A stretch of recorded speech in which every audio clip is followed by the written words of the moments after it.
La sangre del aseo más poderosa de España formaba un charco escarlata sobre el mármol negro del Hotel Palace de Madrid. Carlos Mendoza, conserje nocturno viudo con una hija diabética, la encontró al pie de la escalera de servicio y aplicó instintivamente las maniobras de primeros auxilios aprendidas en la mili. Cuando Victoria Herrera abrió los ojos, en lugar de agradecer, recitó con precisión quirúrgica cada detalle de la vida de Carlos. El nombre de su hija María, los 47. 000 euros de deudas médicas, hasta el número de zapatos de la niña. Luego pronunció las palabras que lo petrificaron. Calle Alcalá, 14 de marzo, 21:15 horas. Yo conducía el coche que mató a tu mujer. El conserje acababa de salvar la vida a la asesina de Carmen. Pero esta confesión era solo el principio. Victoria reveló que el accidente no fue casual, sino parte de una conspiración multimillonaria que ahora amenazaba también a Carlos y su hija. La sangre en sus manos no era solo de un aseo caída, sino el sello de un pacto que transformaría a un humilde conserje en el heredero de un imperio de 10.000 millones. La lluvia helada de diciembre transformaba la Gran Vía madrileña en un espejo negro que reflejaba las luces doradas del Hotel Palace. En este templo del lujo español, donde una noche costaba lo que Carlos Mendoza ganaba en un mes, se celebraba la gala anual de Herrera Industries, imperio de 10.000 millones que controlaba telecomunicaciones y energía en media Europa. Carlos pulía metódicamente el mármol de Macael del pasillo de servicio, fantasma invisible en mono azul entre los fantasmas de la opulencia. 42 años marcados por la fatiga le pesaban sobre los hombros encorvados. Exalbañil obligado a reinventarse como conserje tras un accidente laboral, viudo desde hacía 3 años después de que un conductor fugado matara a su mujer Carmen, vivía ahora solo para María, 8 años de pura luz que luchaba cada día contra la diabetes tipo 1. Victoria Herrera dominaba la velada como una emperatriz castellana. 45 años de poder destilado, el cuerpo esculpido por entrenadores personales caros como coches, el vestido de Balenciaga de 30.000 euros que envolvía a una mujer capaz de destruir carreras con una llamada. Carlos la conocía solo como figura distante que cruzaba el vestíbulo sin dignarse mirar al personal. No sabía que Victoria tenía un dossier completo sobre cada empleado del hotel, paranoia necesaria para quien había coleccionado demasiados enemigos subiendo a la cima.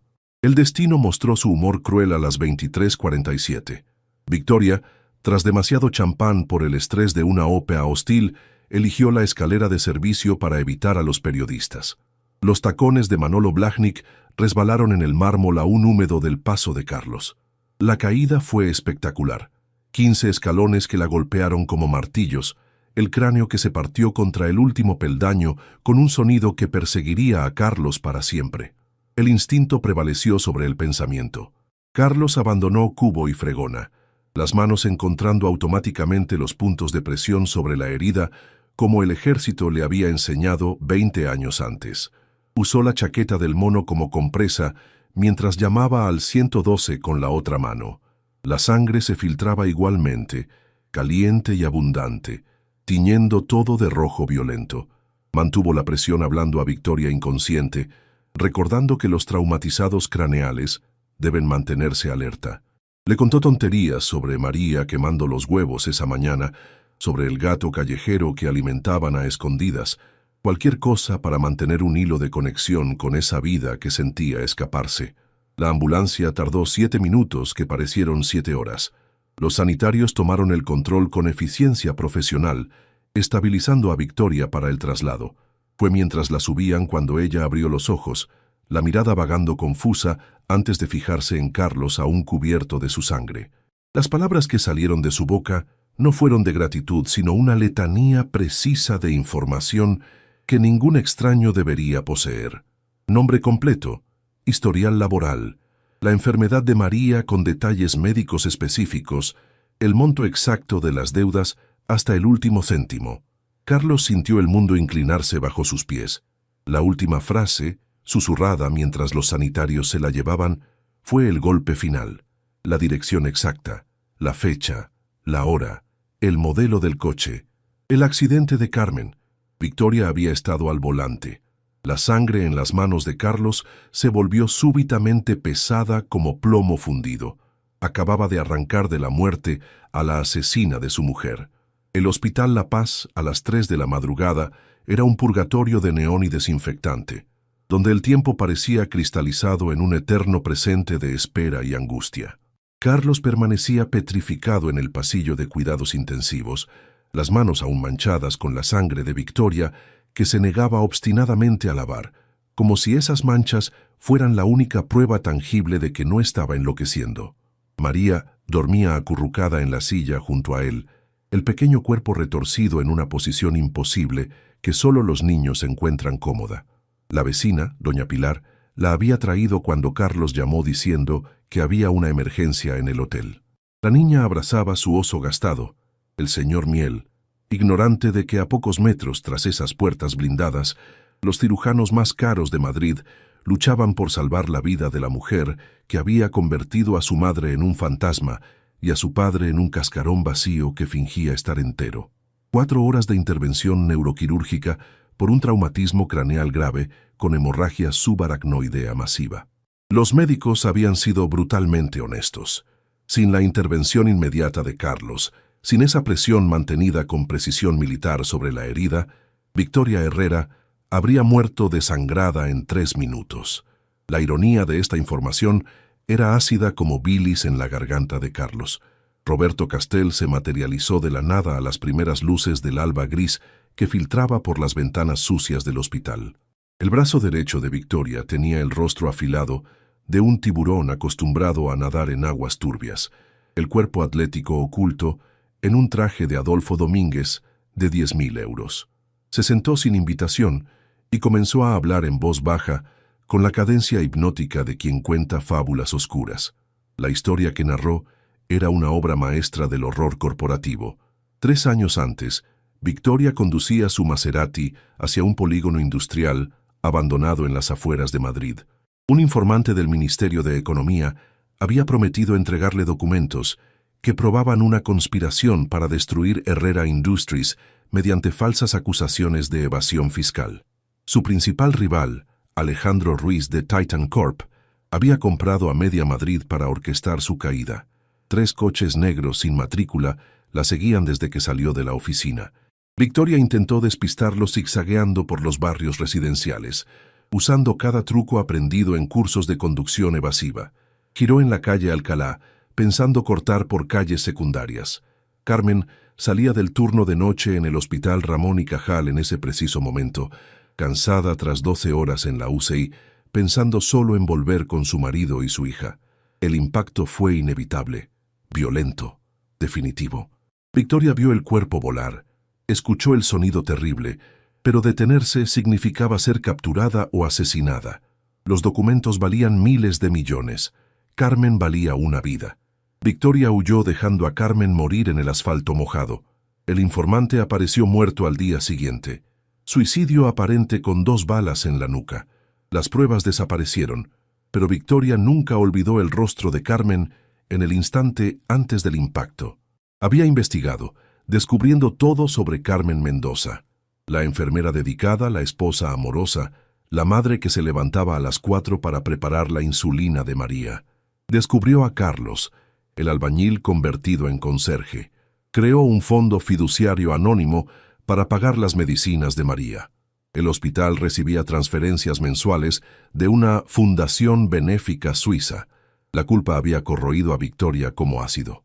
Había contratado a Carlos en el Palace mediante una recomendación anónima. Quería verlo, estudiarlo.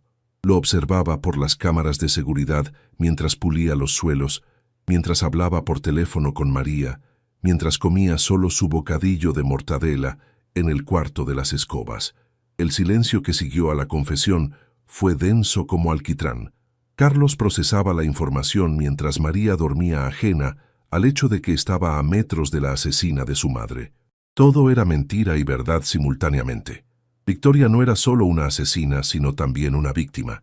Carmen había muerto por un juego de poder del que no sabía nada. Las puertas del quirófano se abrieron al amanecer. El cirujano, exhausto, anunció que Victoria estaba estable pero en coma inducido. Las próximas 48 horas serían críticas. Victoria despertó al tercer día en una suite hospitalaria que parecía un hotel de 5 estrellas. Carlos había traído a María, que insistía con margaritas compradas con sus ahorros, sin saber que llevaba flores a la asesina de su madre. Victoria miró primero a la niña con 3 años de remordimiento en los ojos, luego a Carlos con una petición muda que no era perdón sino comprensión. La habitación blindada por guardias privados la hacía parecer más frágil. Habló con urgencia febril, revelando que el accidente de la calle Alcalá no fue casual. Un traidor en su círculo había pasado información a los enemigos, orquestando bloqueos viales para empujarla precisamente a esa calle. Carmen fue daño colateral calculado, sacrificada por un juego de poder multimillonario. El traidor seguía dentro de Herrera Industries. 3 años de investigaciones con ex-CNI y hackers rusos no habían dado resultados. La caída en el Palace fue sabotaje. Las cámaras mostraban a un falso empleado que había vuelto las escaleras resbaladizas como hielo. Había un plan para desmembrar Herrera Industries, vendiéndola por partes a inversores extranjeros. Miles de millones en juego, el control de las telecomunicaciones españolas. Y ahora Carlos estaba en peligro por haberla salvado. María era el blanco perfecto para un chantaje. Victoria ya había notado coches sospechosos y fotógrafos cerca del colegio de la niña.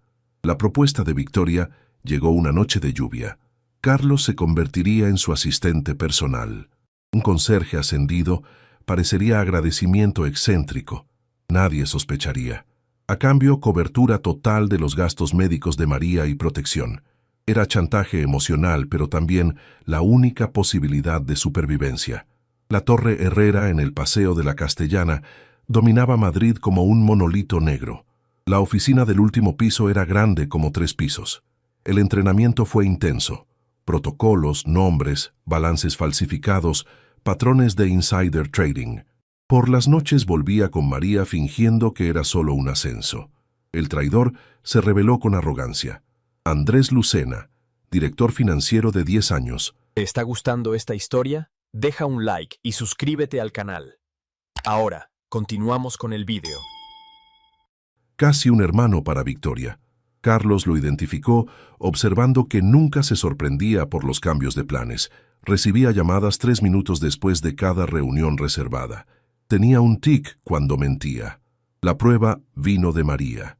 En la oficina un sábado, derramó zumo de naranja sobre el ordenador de Lucena. La pantalla desbloqueada reveló emails cifrados con Batman 47, el coordinador de los ataques a Herrera. Carlos grabó todo. Era una red que involucraba ministerios, bancos, agencias de calificación internacionales. El arresto de Lucena desató el infierno.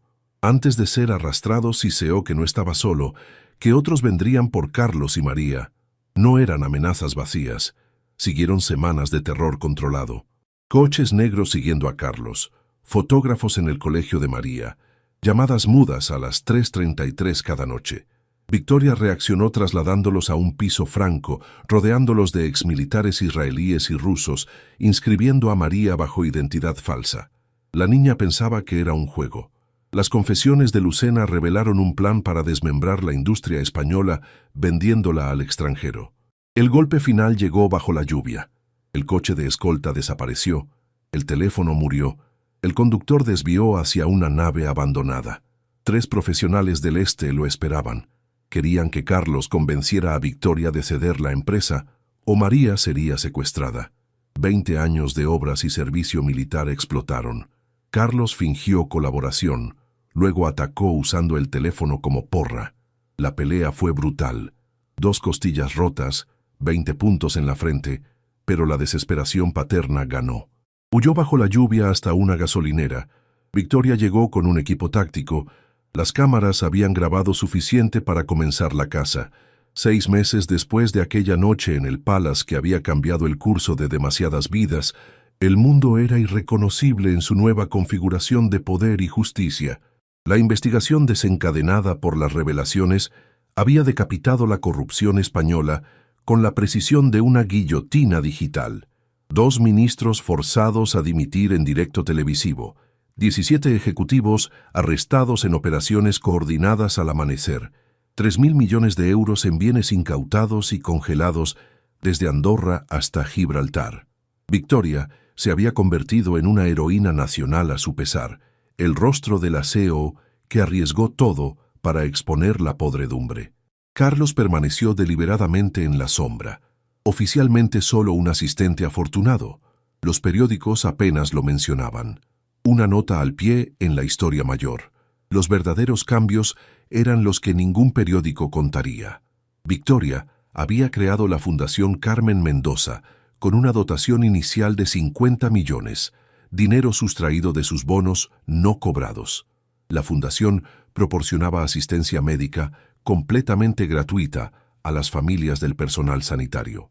María recibía los cuidados más avanzados disponibles, su diabetes finalmente bajo control total con tecnología punta. El gato callejero del Palace, ese que Carlos y María alimentaban a escondidas, ahora dormía en su sofá del piso franco, convertido en hogar verdadero. Se llamaba Esperanza, nombre elegido por María sin saber cuán apropiado era para una familia que encontró luz en la oscuridad más profunda.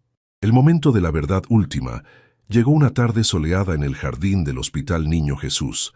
María jugaba con otros niños diabéticos en un programa financiado por la Fundación, riendo con el abandono total de quien no conoce aún el peso completo del mundo. Victoria se sentó junto a Carlos en un banco desgastado por generaciones de padres en espera, observando a la niña con intensidad que rozaba el hambre espiritual. Había venido a dar 2 anuncios que redefinirían el concepto mismo de redención y justicia. Primero, dimitía como CEO de Herrera Industries. 45 años de guerras corporativas, traiciones sistemáticas, paranoia como estado mental permanente, la habían vaciado hasta dejar solo un cascarón. Quería dedicar el tiempo que le quedara, y tras la hemorragia cerebral no estaba claro cuánto era, a la fundación. El segundo anuncio transformaba la realidad en algo que ni el escritor más audaz habría propuesto. Había modificado su testamento con precisión legal inatacable. Si moría o quedaba incapacitada, Carlos Mendoza se convertiría en el tutor legal de todo. No solo la herencia monetaria, 10.000 millones en activos diversificados, sino el control del imperio Herrera completo, la fundación, las responsabilidades hacia 30.000 empleados en 12 países. Carlos la miró con la expresión de quien acaba de escuchar que la gravedad dejó de funcionar. Un conserje que limpiaba baños convertido en heredero de uno de los imperios industriales más grandes de Europa. Era más allá de lo absurdo, violaba las leyes sociales tan fundamentalmente que el cerebro rechazaba procesarlo. Victoria explicó con la simplicidad devastadora de quien miró a la muerte a los ojos y decidió que las convenciones sociales son irrelevantes. Había pasado toda su existencia adulta, acumulando poder y riqueza, con ferocidad de depredador alfa. La única vez en su vida que fue verdaderamente salvada, no metafóricamente, sino literalmente arrancada de la muerte, fue por un hombre que no quería nada de ella, que la salvó incluso después de saber quién era, qué había hecho. Carlos vio más allá de los miles de millones, más allá del poder, vio solo un ser humano sangrando, y actuó. María corrió hacia ellos en ese momento perfecto que solo el destino puede orquestar. Las mejillas rojas por el juego, el cabello rubio volando al viento, los ojos brillantes con esa luz que solo los niños que no han aprendido a odiar poseen. Se detuvo frente a Victoria con la solemnidad repentina de los niños cuando perciben momentos importantes. Su pregunta fue simple pero compleja en implicaciones. ¿Podía darle un abrazo a la señora Victoria?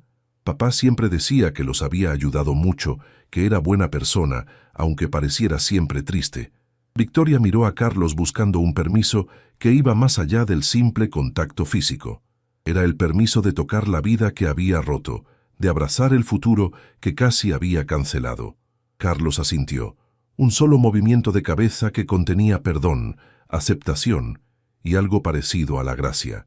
El abrazo entre la niña que no sabía ser huérfana por mano de la mujer que abrazaba fue un momento de redención tan pura que hasta los enfermeros que pasaban se detuvieron, percibiendo algo sagrado sin entender su origen. María no conocía la verdad completa y quizá nunca la conocería, pero en ese momento, 3 vidas rotas encontraron manera de fundirse en algo nuevo, no perfecto, pero entero. El sol se ponía sobre Madrid, tiñendo el jardín del hospital de oro líquido y sombras púrpuras. No eran una familia en el sentido tradicional o legal. Eran algo más complejo e indefinible, supervivientes unidos por la sangre derramada y la sangre salvada, por la pérdida compartida y la esperanza trabajosamente reconstruida. 2 años después, Victoria se retiró completamente. Carlos asumió el control de Herrera Industries con la reluctancia de quien acepta un deber más que un honor. Gestionó el imperio no con ambición de CEO, sino con la meticulosidad de un conserje que sabe que cada decisión afecta a miles de familias. Bajo su dirección, paradójicamente, la empresa prosperó como nunca, quizá porque estaba dirigida por alguien que entendía lo que significaba no tener nada. María creció rodeada de oportunidades que su padre nunca habría imaginado, pero también con la conciencia sutil de que el privilegio viene con responsabilidad. Se convirtió en médica especializada en urgencias, siguiendo los pasos de la madre que recordaba cada vez menos, pero que vivía en ella a través de la dedicación a salvar vidas. Nunca supo la verdad completa sobre Victoria, solo fragmentos que emergían como piezas de un mosaico demasiado grande para verse entero. La herencia final de aquella noche en el Palace no fueron los miles de millones transferidos o el poder redistribuido, sino la demostración viviente de que incluso en las circunstancias más grotescas e imposibles, la humanidad puede emerger. Un conserje puede salvar no solo una vida, sino un alma. Una CEO puede encontrar redención no a través de gestos grandiosos, sino mediante la rendición al perdón que no merece. Una niña inocente puede ser el catalizador de una gracia que trasciende la justicia humana. La última imagen de esta historia imposible pero cierta es Carlos acostando a María en su piso, ahora de su propiedad. Victoria está en la cocina preparando manzanilla con la misma taza que usaba Carmen, recuperada de la vieja casa y guardada como reliquia. No necesitan palabras entre ellos. El silencio está cargado de todo lo que fue y lo que nunca será, de vidas perdidas y vidas salvadas, de crímenes que no pueden borrarse pero pueden trascenderse. Algunos débitos se pagan con sangre, otros con lágrimas, pero los más importantes se pagan viviendo cada día con plena conciencia del peso de las propias acciones y eligiendo igualmente seguir adelante. A veces salvamos precisamente a la persona que nos destruyó. A veces el perdón es la única venganza que redime tanto a la víctima como al verdugo, y a veces, solo a veces, la vida crea lazos tan absurdos y necesarios que transforman el dolor más profundo en una extraña forma de gracia que no tiene nombre en ninguna lengua, pero que todos reconocen cuando la presencian. Pon me gusta si crees en el poder del perdón, incluso en situaciones imposibles. Comenta con el momento que más te tocó. Comparte para celebrar las segundas oportunidades que ofrece la vida. Suscríbete para más historias de redención y humanidad inesperada. A veces salvamos precisamente a quien más nos hirió. A veces el perdón es la única venganza que vale la pena. Y a veces la vida nos une a quien menos esperaríamos, transformando el dolor en un extraño tipo de gracia.